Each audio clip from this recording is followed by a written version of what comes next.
ओम नमः शिवाय। स्वागत है आप सभी का आपके अपने YouTube चैनल उपासना की उपासना में। आज के वीडियो में आप सुनेंगे श्रावण मास महात्म्य के 17वें अध्याय की कथा। इस अध्याय में श्रावण मास की अष्टमी तिथि की देवी पवित्रारोपण, पवित्र निर्माण विधि तथा नवमी कृत्य का वर्णन किया गया है। भगवान शिव बोले, हे देवेश, अब मैं शुभ पवित्रारोपण का वर्णन करूंगा। सप्तमी तिथि को अधिवासन करके अष्टमी तिथि को पवित्रकों को अर्पण करना चाहिए। जो पवित्रक बनवाता है उसके पुण्य फल को सुनिए। सभी प्रकार के यज्ञ, व्रत तथा दान करने और सभी तीर्थों में स्नान करने का फल मनुष्य को केवल पवित्र धारण करने से प्राप्त हो जाता है, क्योंकि भगवती शिवा सर्वव्यापिनी है। इस व्रत से मनुष्य धनहीन नहीं होता, उसे दुख पीड़ा तथा व्याधियां नहीं होती, उसे शत्रुओं से होने वाला भय नहीं होता और वह कभी भी ग्रहों से पीड़ित नहीं रहता। इससे छोटे बड़े सभी कार्य सिद्ध हो जाते हैं। हे वत्स, मनुष्यों तथा राजाओं के विशेष करके स्त्रियों के पुण्य की वृद्धि के लिए इससे श्रेष्ठ कोई अन्य व्रत नहीं है। हे तात, सौभाग्य प्रदान करने वाले इस व्रत को मैंने आपके प्रति स्नेह के कारण बताया है। हे ब्रह्मपुत्र, श्रावण मास के शुक्ल पक्ष की सप्तमी तिथि को अधिवासन करके देवी के प्रति उत्तम भक्ति से संपन्न वह मनुष्य सभी सामग्रियों से युक्त होकर सभी पूजा द्रव्यों से गंध, पुष्प, फल आदि अनेक प्रकार के नैवेद्य तथा वस्त्र भरण आदि संपादित करके इनकी शुद्धि करे। इसके बाद पंचगव्य का प्राशन कराए, चरु से दिग्बली प्रदान करे तथा अधिवासन करे। इसके बाद सदृश वस्त्रों तथा पत्रों से इस पवित्रक को आच्छादित करे। पुनः देवी के उस मूल मंत्र से उसे 100 बार अभिमंत्रित करके सर्व शोभा संपन्नित उस पवित्रक को देवी के समक्ष स्थापित करे। उसके बाद देवी का मंडप बनाकर रात्रि में जागरण करे और नट नर्तक तथा वरांगनाओं के अनेक विध कुशल समूहों और गाने बजाने तथा नाचने की कला में प्रवीण लोगों को देवी के समक्ष स्थापित करे। उसके बाद प्रातःकाल विधिवत स्नान करके पुनः बलि प्रदान करे। इसके बाद विधिवत देवी की पूजा करके स्त्रियों तथा द्विजों को भोजन कराए। पहले देवी को पवित्रक अर्पण करे और अंत में दक्षिणा प्रदान करें। हे वत्स, अपनी सामर्थ्य के अनुसार कार्य सिद्धि करने वाले उस नियम को धारण करें। राजा को प्रयत्नपूर्वक स्त्री के प्रति आसक्ति, जुआ, आखेट तथा मांस आदि का परित्याग कर देना चाहिए।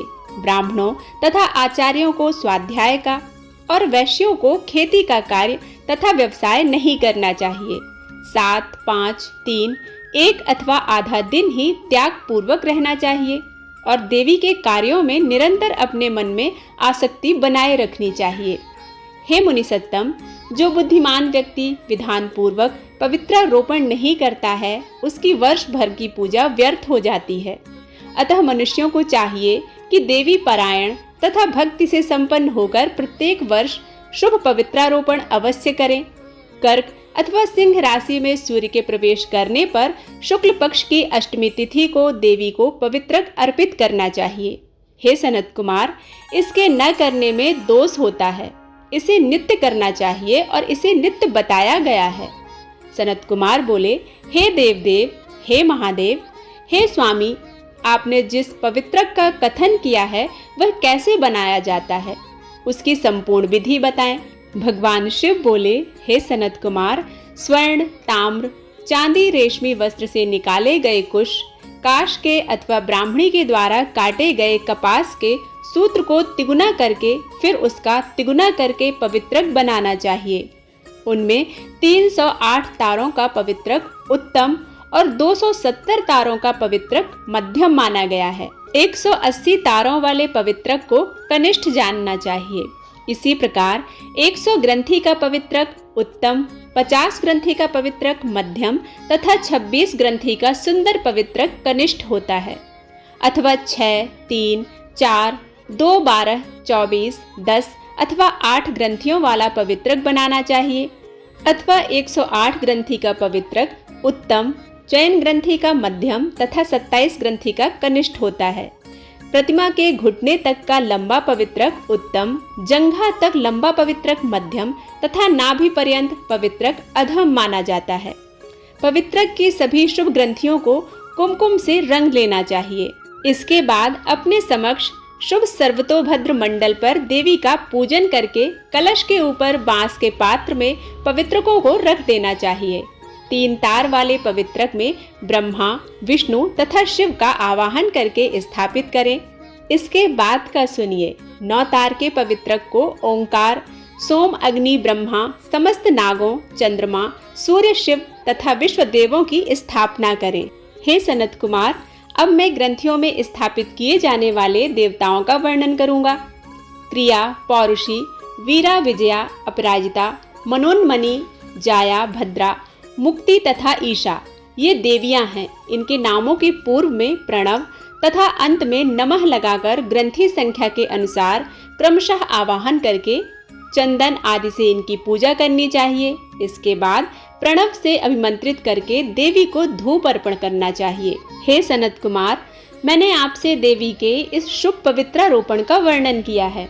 इसी प्रकार अन्य देवताओं का भी पवित्रारोपण प्रतिपदा आदि तिथियों में करना चाहिए। मैं उन देवताओं को भी आपको बताता हूँ।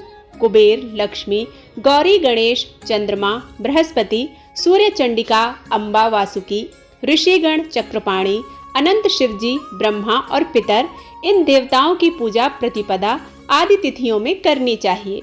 यह मुख्य देवता का पवित्रारोपण है। उनके अंग देवता का पवित्रक 3 सूत्रों का होना चाहिए।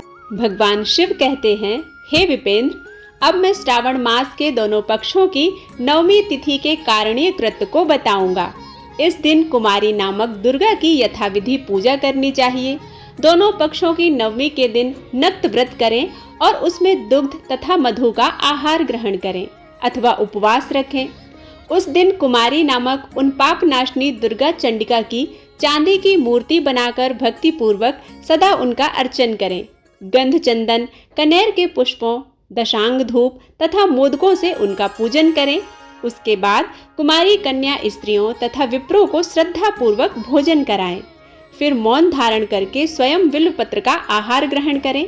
इस प्रकार जो मनुष्य अत्यंत श्रद्धा के साथ दुर्गा जी की पूजा करता है वह उस परम स्थान को जाता है जहाँ देव बृहस्पति विद्यमान होते हैं। हे विधिनंदन, यह मैंने आपसे 9वीं तिथि का कृत्य कह दिया। यह मनुष्यों के सभी पापों का नाश करने वाला होता है, सभी संपदाएं प्रदान करने वाला होता है और पुत्र पौत्रादि की वृद्धि करने वाला होता है और अंत में उन्हें उत्तम गति प्रदान करने वाला होता है। इस प्रकार श्री स्कंद पुराण के अंतर्गत ईश्वर सनत कुमार संवाद में श्रावण मास महात्म्य में अष्टमी तिथि को देवी पवित्रारोपण नामक 17वां अध्याय पूर्ण हुआ।